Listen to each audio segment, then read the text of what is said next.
There was once a king. He ran the administration of his kingdom with great sincerity and devotion. He took care of his subjects with firm dedication. He was so dedicated that he would think of the betterment of his subjects day and night. But this used to make him totally exhausted at the end of the day. One day, he went to his mentor, who lived in the forest in a hut and led life of an ascetic. He said, Gurudev, Gurudev, I am fed up of the problems of my kingdom. I solve one problem and find that there is another problem awaiting solution. I solve another problem and there is yet another problem. Every day there are new problems and complications. I am fed up of this kind of life. Please tell me what to do. I need your guidance. Gurudev said, King, you may disconnect yourself from the kingdom if your problem is such. The king said, But Gurudev, how can I do that? And moreover, there is no solution to the problem.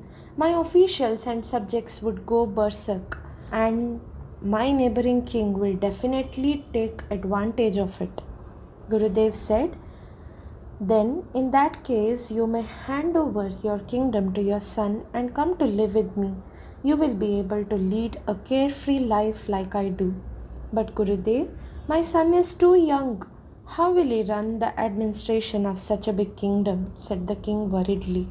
Gurudev said, In that case, you may hand over your kingdom to me. I shall run the administration.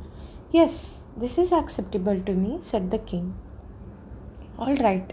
Now make a solemn declaration that you have handed over your kingdom to your mentor, said Gurudev. The king did as commanded. He made a solemn declaration and handed over his kingdom to his mentor. Then, offering his salutes, he prepared himself to leave.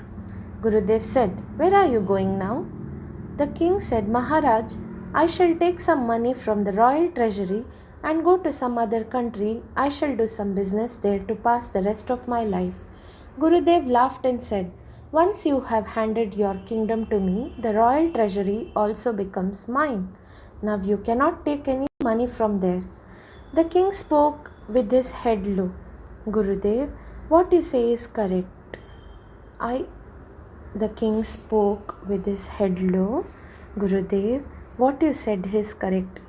I indeed have no right to take the money from the royal treasury. Now I shall not return to my kingdom.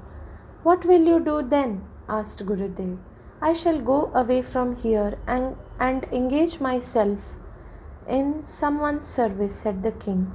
Gurudev said, If you at all have to serve someone, why not serve me?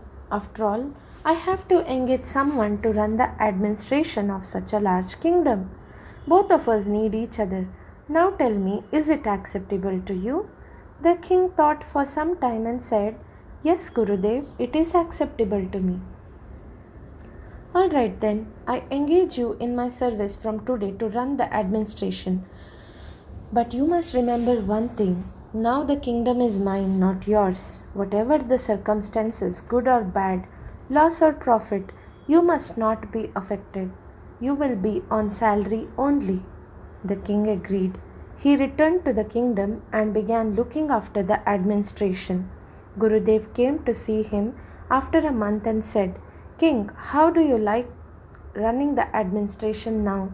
Do you still feel dejected? Do you still consider your life sorrowful? The king said, No, Gurudev, I am totally detached now. Nothing worries me anymore. I know I am nothing more than a mere servant. Gurudev said, Listen, king, this is the only way one can remain detached. While performing one's duties, don't consider yourself a master. Consider yourself a servant. All this is not yours.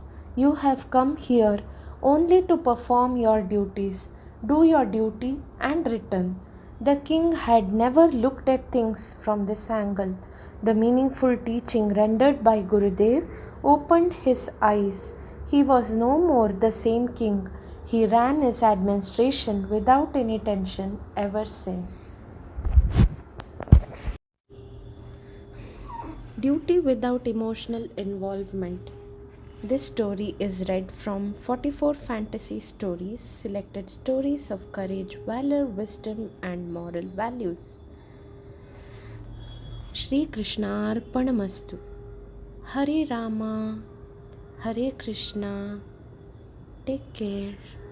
Have a nice day.